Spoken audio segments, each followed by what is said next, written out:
première visite effectivement officielle. Alors, il est arrivé tard hier soir à Ottawa. Il est là avec son épouse. Il a été accueilli par le premier ministre Justin Trudeau et par la vice-première ministre du Canada, Chrystia Freeland, qui, rappelons-le, a des origines ukrainiennes. Et c'est une journée chargée ce vendredi pour Volodymyr Zelensky.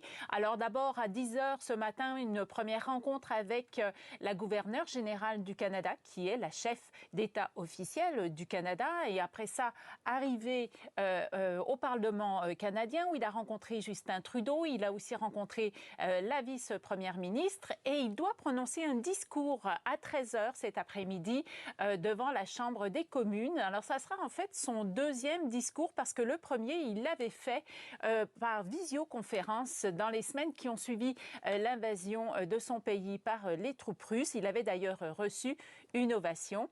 Et puis, en fin de journée, eh bien, Volodymyr Zelensky s'envole pour Toronto, où il va rencontrer des chefs d'entreprise et des membres de la communauté ukrainienne. Il faut savoir que le Canada a une importante communauté ukrainienne ici, qui vit surtout dans l'ouest du pays. Et c'est une communauté qui s'est élargie avec l'arrivée de quelques 175 000 réfugiés ukrainiens dans la foulée de cette guerre.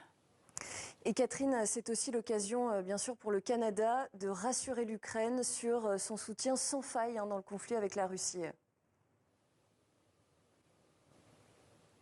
Tout à fait. Si Volodymyr Zelensky a dû aller plaider sa cause avec force à Washington, ici, la cause, elle est entendue. C'est un front unifié de la part de toutes les forces politiques du Canada derrière l'Ukraine. L'aide totale du Canada à l'Ukraine, c'est un peu plus de 8 milliards de dollars, dont 5 milliards à peu près d'aide financière, de partenariat économique pour soutenir l'économie ukrainienne, mais aussi de l'aide militaire, 1,8 milliard de dollars jusqu'à maintenant. Et le Premier ministre Justin Trudeau vient d'ailleurs d'annoncer une aide de 650 millions de dollars supplémentaires en aide militaire. On parle aussi d'une aide aussi pour venir en aide aux victimes de cette guerre qui se poursuit en Ukraine.